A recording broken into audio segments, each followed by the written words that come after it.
विश्वस्य उपलब्धासु भाषासु संस्कृत भाषा प्राचीनतमा भाषा अस्ति। विश्व में जितनी भी भाषाएं हैं उनमें से संस्कृत भाषा सबसे पुरानी भाषा है। भाषीयम् अनेकाशां भाषाणां जननी माता। यह संस्कृत भाषा अनेक दूसरी भाषाओं की भी जननी मानी जाती है। जो कुछ और भाषाएं हैं जो संस्कृत में से ही बनी हैं। प्राचीनयोः ज्ञानविज्ञानयोः निधिः अस्यां सुरक्षितः। हमारा जो पुराना ज्ञान और विज्ञान की जो चीज़ें हैं वो संस्कृत भाषा में सुरक्षित है। संस्कृतस्य महत्त्वविषये केनापि कथितं। भारतस्य प्रतिष्ठे द्वे संस्कृतं संस्कृतिस्थाः। संस्कृत विषय के महत्व को बताने के लिए किसी ने बोला था कि भारत की प्रतिष्ठा दो चीज़ों से है, एक तो संस्कृत से और दूसरी भारत की संस्कृति से। इयं भाषा अतीव वैज्ञानिकी। यह भाषा जो संस्कृत भाषा है वह बहुत ही वैज्ञानिक है,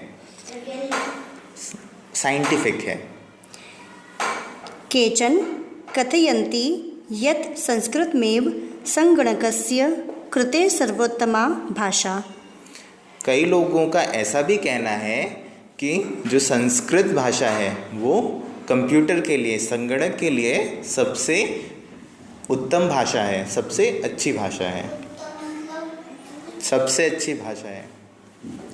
अस्याः वाङ्मयं वेदैः, पुराणैः, नीतिशास्त्रैः, चिकित्साशास्त्रादिभिश्च समृद्धमस्ति। इसमें जो संस्कृत भाषा का साहित्य है, जो उसका लिटरेचर है, उसमें वेद, पुराण, नीति शास्त्र, चिकित्सा शास्त्र आदि लिखे गए हैं।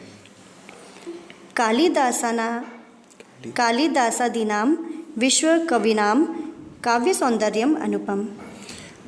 विश्व कवि कालिदास जो हमारे कवि थे उन्हें विश्व कवि भी कहा जाता है। विश्व कवि कालिदास के जो काव्य है वो अतुलनीय है। उन्होंने इतना अच्छा लिखा कि उसकी कोई तुलना ही नहीं है। कौटिल्य रचितम् अर्थशास्त्रम जगत प्रसिद्धमस्ति। कौटिल्य द्वारा लिखा गया अर्थशास्त्र पूरे विश्व में प्रसिद्ध है। कौटिल्य कौन? चाणक्य।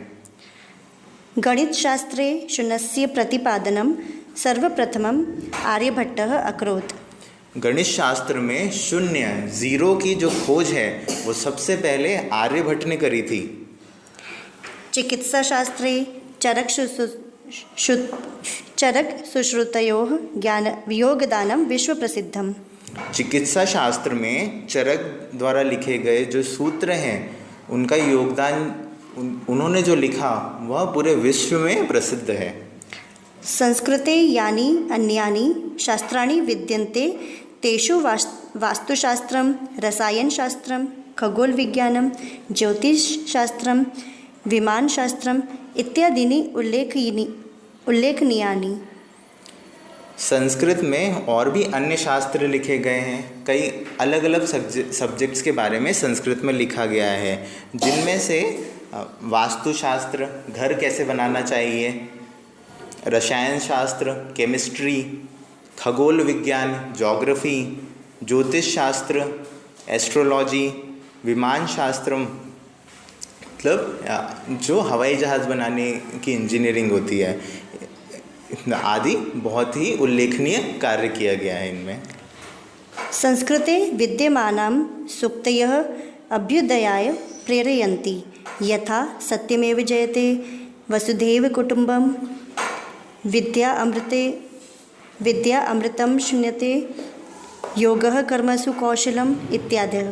संस्कृत में लिखे हुए कुछ सूक्तियाँ बहुत ही प्रेरित करती हैं, जैसे सत्यमेव जयते, हमेशा सत्य बोलना चाहिए, वसुधैव कुटुम्बकम, जो पूरा विश्व है वो हमारे परिवार के समान है, सभी लोग हमारे परिवार के समान हैं। फिर योग कर्मसु कौशलम, जो आप अपना काम अगर अच्छे से कर रहे हो तो वही योग है। इस तरह के अनेक सूक्तियाँ लिखी हुई हैं। सर्वभूतेषु आत्मवत् व्यवहारं कर्तुं संस्कृत भाषा सम्यक् शिक्षयति। सभी लोगों के साथ अच्छा व्यवहार करना चाहिए, संस्कृत भाषा यह शिक्षा देती है। केचन कथयन्ति यत् संस्कृत भाषायां केवलं धार्मिकं साहित्यं वर्तते। एषा धारणा समीचीना नास्ति। कुछ लोगों का ऐसा मानना है कि संस्कृत भाषा केवल हिंदू धर्म से जुड़ी हुई चीज़ें उसमें लिखी हुई हैं। यह जो धारणा है यह पूरी तरह गलत है, ऐसा बिल्कुल भी नहीं है। संस्कृत ग्रंथेषु मानव जीवनाय विविधाः विषयाः समाविष्टाः सन्ति। संस्कृत के जो ग्रंथ हैं उनमें मनुष्य को अपना जीवन किस तरह से जीना चाहिए इसके लिए बहुत सारे विषयों में लिखा गया है, अलग अलग चीज़ें लिखी गई हैं उसके बारे में। महापुरुषाणां मतिः उत्तम जनानां धृतिः सामान्य जनानां जीवन पद्धतिः च वर्णिताः सन्ति।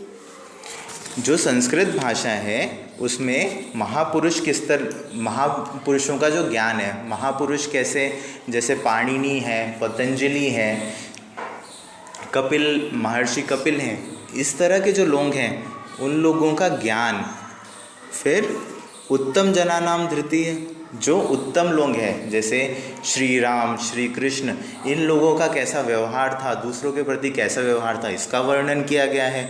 और सामान्य जनों की, जैसे हम लोग, आम लोगों की जीवन पद्धति कैसे होती है, इसका भी वर्णन बहुत अच्छे से किया गया है संस्कृत में।